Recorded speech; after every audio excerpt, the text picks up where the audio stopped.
Bună, dragii mei, și bine v-am găsit la o nouă rețetă.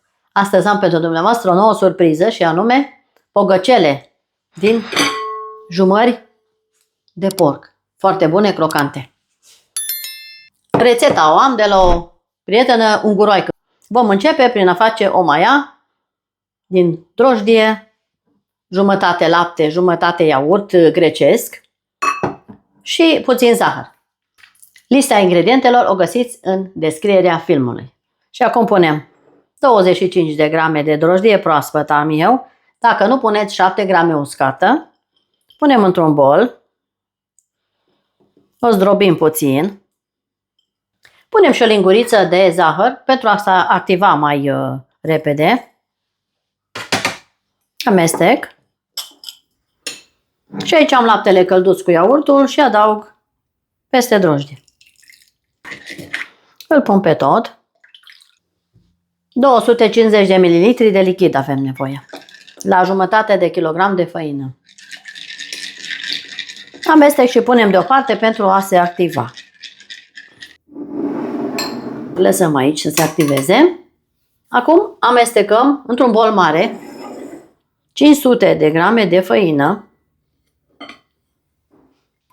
Pun o linguriță de piper. Pentru că așa cere rețeta. Și eu cred că sunt cele mai bune pogăcele, cele ungurești. O să vedeți produsul final. Amestecăm foarte bine piperul cu făina noastră. Punem 2 ouă în bol peste făină. 2 ouă întregi, la temperatura camerei. Aici am o linguriță de sare, trebuie pusă și ea. Și aici avem untură de porc, la temperatura camerei și ea. Și punem deoparte până se activează drojdia noastră. Acum aici avem 400 de grame de jumări de porc pe care le voi da cu blenderul, le voi face pastă. Punem în aparat și le facem mărunte. Pastă de jumări.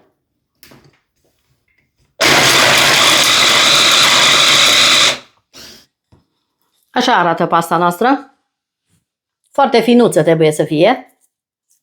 Și așa facem până terminăm toate jumările de măcinat. Am măcinat jumările noastre, așa arată. Eu le-am făcut foarte fine, pentru că așa trebuie să fie. Foarte mărunte. Ca o pastă.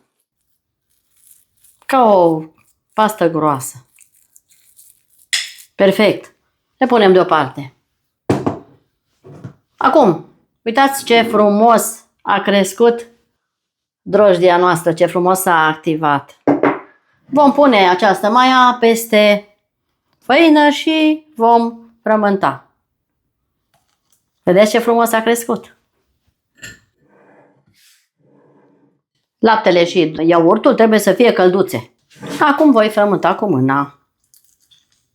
Pentru a amesteca foarte bine lichidul cu ouăle, cu untura și așa mai departe. Facem un aluat care nu se lipește de mâini. Să vedeți, ce avem noi aici, n-ați mai mâncat niciodată. Pentru mine asta este cea mai bună rețetă de pogăcele. Încercați cu mare încredere această rețetă. După mărimea ouălor, mai puneți făină sau nu. Depinde. De lichid, depinde de multe lucruri. Mai adăugați puțină făină dacă trebuie. Dar este ceva senzațional. Garantat. 100%. Mai cere făină, mai pun. Cam 2 linguri mari. Probați aceste bunătăți. Punem aluatul pe masa de lucru presărată cu făină și voi frământa până am aluatul dorit. Consistența potrivită pentru a întinde. Acesta este aluatul nostru, cel mai bun aluat pentru pogăcele pe care l-ați văzut vreodată pe internet, după părerea mea. Aluat, făină, lapte, chefir, piper, sare, untură, ouă. Super rețetă! Acum îl vom pune la crescut pentru circa 20 de minute, 25, după care vom întinde pasta de jumări peste. Acum merge la crescut. Dragilor, după 25 de minute, aluatul meu a crescut atât de frumos. Vedeți ce frumos a crescut? Pun foarte puțină făină pe blatul meu de lucru. Și voi răsturna aluatul. Vedeți ce aluat bun? Cel mai bun. Acum îl voi întinde. Este moale. Excelent. N-am cuvinte. Este așa cum trebuie să fie. Acum îl întind. Vedeți că el și cu mâna se întinde, nu doar cu sucitorul. Atât de bun este acest minunat aluat. Îl întind destul de subțire. Cât se poate de subțire. Perfect. Acum voi întinde pasta de jumări deasupra, de aluat, pe toată suprafața. O idee genială pentru sărbătorile de iarnă. Minunată rețeta. Acum repartizez pe toată suprafața. Așa arată aluatul. Îl vom împături. Odată așa, să fie exact în jumătate. Strângem capetele. Foarte bine strângem. Apăsăm ușor așa. După aceea îndoim invers. Vedeți ce bine se lucrează, da? Excelent. Nici nu trebuie sucitor că se întinde de la sine. Strângem și aici puțin. Apăsăm ușor. Și încă o dată împăturim.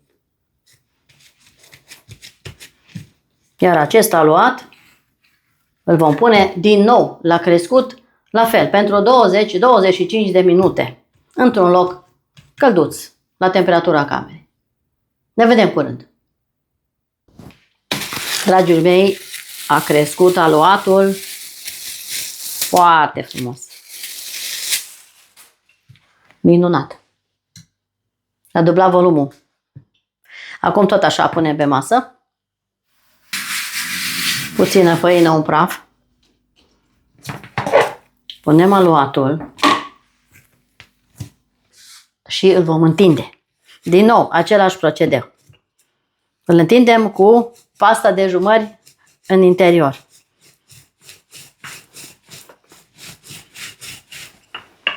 Să vedeți bunătăți aici, ce scoatem noi aici. Dar nu ați mai văzut niciodată așa ceva.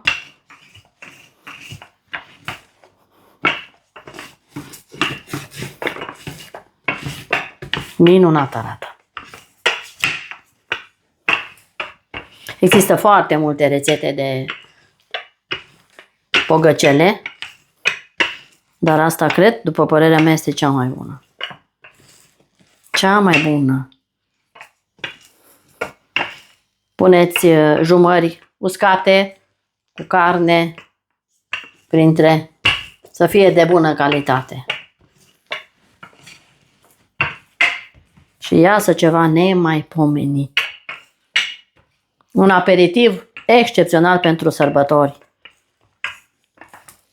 Crăciun, Revelion și așa mai departe. Ia uitați aici ce frumos arată. Acum același procedeu.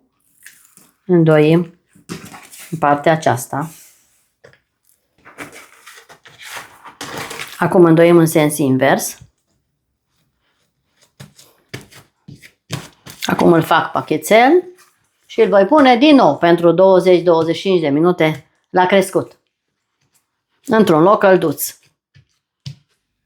Dragii mei, aluatul a stat pentru a 3-a oară la crescut. Acum îl voi întinde din nou. Același procedeu. Să vedeți ce moale și bun e. Întindem bine aluatul cât se poate de lung. Și îl vom mai pune încă o dată pentru 25 de minute să mai crească. După care îl vom pregăti pentru a face formele de pogăcele. Vedeți ce frumos arată, ce culoare frumoasă are. Acum împăturim același procedeu. Acum în sens invers.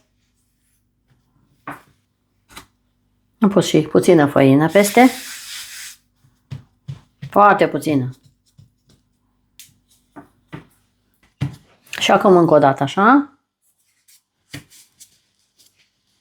Și îl vom pune din nou la crescut.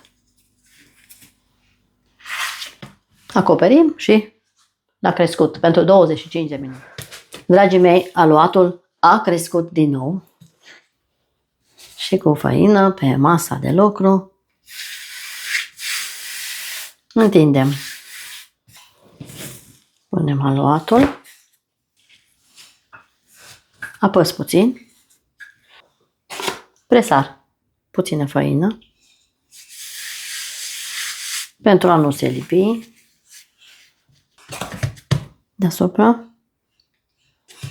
și întind aluatul de circa 2 cm. Nu-l mai întindem de această dată subțire. Mai gros. Am întins aluatul. Acum cu un cuțit ascuțit o să fac niște crestături deasupra lui, dar nu foarte adânci. Doar pentru model. Să-i dea o față. Acum facem și invers. Tot așa. Am făcut și modelul dorit, după cum puteți vedea. Sper că se vede. Acum eu am așa o formă, ca și pentru gogoși, dar nu are importanță forma.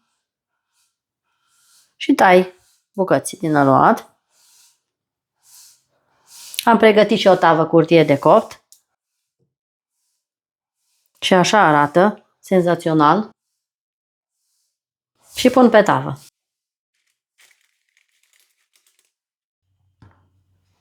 Și fac tot așa până le termin pe toate de decupat. Așa arată prima noastră tavă cu bogăcele. Arată senzațional. O să vedeți și rezultatul final. Acum le vom da cu ou. Și le voi lăsa încă puțin să mai crească, date cu ou. După care le voi pune la cop la 200 de grade Celsius. Am pregătit încă o tavă. Și voi face cu o mărime mai mică. Pe care, bineînțeles, voi coace separat față de cele mari. Sunt foarte frumoase și acestea. Uitați aici. Și le pun pe tavă, pur și simplu. Așa arată și celelalte pogăcele. Iar restul de aluat voi face așa. Și voi face noi pogăcele din el. Nu-l vom arunca. Ne ajutăm de puțină făină și îl vom întinde din nou. Și vom decupa din nou pogăcelele. Acum iau tava și o voi unge cu ou bătut. Am spart un ou întreg. Încingem cuptorul la 200 de grade Celsius până ungem noi și până le lăsăm să mai crească puțin pe masă, câteva minute. Acum deasupra le voi da cu puțin chimen, pentru că asta este rețeta, cu chimen, foarte puțin, nu prea mult. Așa se fac pogăcelele cu chimen.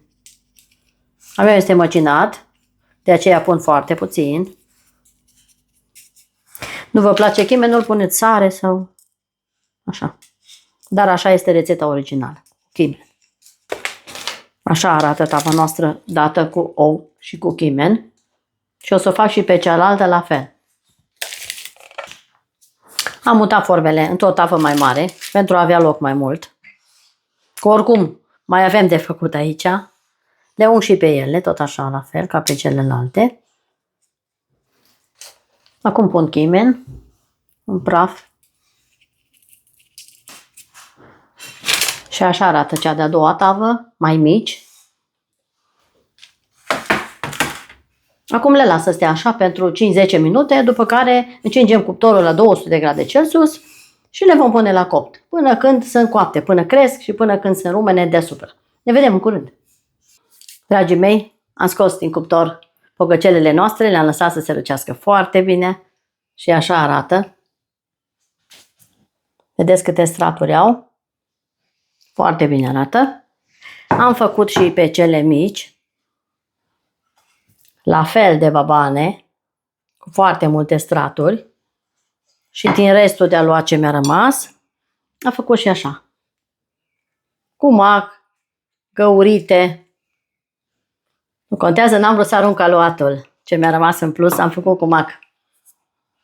Acum să vă arăt cum arată în interior. Uitați așa. Cum se desfac foaia cu foaia. Uitați aici. Vedeți? Vedeți cât de bune sunt? Uitați aici. Delicioase, delicioase. Să vă rup până și în două, să vedeți interiorul. Uitați aici. Foaie, foaie. Cele mai bune pogăcele, zic eu. Încercați cu mare încredere această minunată rețetă de origine ungurească. Delicios! Încercați cu mare încredere această deosebită rețetă de pogăcele. Mulțumesc că ați fost cu mine alături până la finalul acestei rețete și dacă aveți gusturile mele, încercați. Până la nou video, eu vă spun toate cele bune. La revedere!